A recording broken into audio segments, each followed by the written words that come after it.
কেউ নাই, উপরে থেকে গার্লফ্রেন্ড চেকিং করি। শালা একটা জিনিস ভাবে চিনতে পারতেছি না, দেখি কাউরে পাই নেই। আরে বন্ধু, একটা জিনিস ভেবে চিনতে পারতেছি না। আচ্ছা, এই যে বর্তমান যুগে যে মোবাইলটা বেশি ভালোবাসে না বউরে বেশি ভালোবাসে, যে তুমি একটু আমার শিখাতো। কঠিন একটা প্রশ্ন হতে ফালাই দিলে, মনে করো মোবাইলের মধ্যে অনেক অচেনা অচেনা মেয়ে মানুষ থাকে, মেসেঞ্জারে ইমোতে এলাকাতে চেটিং মিটিং করে। এই জন্য বর্তমানে ছেলেরা মোবাইলটা বেশি ভালো। না, আমি বিশ্বাস করি না। তবে তুমি কইতেছো বউরে বেশি ভালোবাসে, আমি বলতেছি মোবাইলে বেশি ভালোবাসে। তাহলে এই জিনিস তো একটা সমাধান লাগবে। তোমার কথা আমি বিশ্বাস করি না, আমি আর একটা লোক দরকার, দেখি সে কি বলে। আমি আমার কথা তোমার বিশ্বাস হইতে হয় না, না?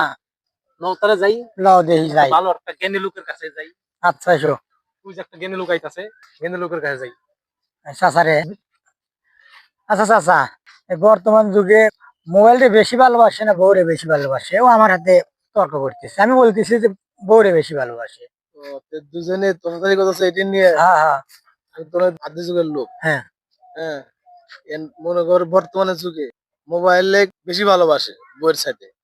ও তাই? এই দোস্ত কার কাছে নিয়ে যায়? হ্যাঁ কিভাবে হইলে আমি তোমার কই, হ্যাঁ। যদি স্বামী স্ত্রী কোনো ঝগড়া লাগে, তাহলে মনে করো ওই বউ ফালাই থিয়া মোবাইলটা নিয়ে চলে যায়।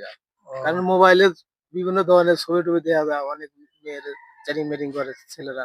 এই জন্য মোবাইলই মানুষের আগে নিয়ে যায়, বউ ভালোবাসে কম। এই দোস্ত, এই আমার কথা তোমার বিশ্বাস ছিল? আমার বেশি জানে, মুরব্বী তো কিছু জানে না। এসো আরো 2-4 জনের কাছে যাই, শুনো তুমি।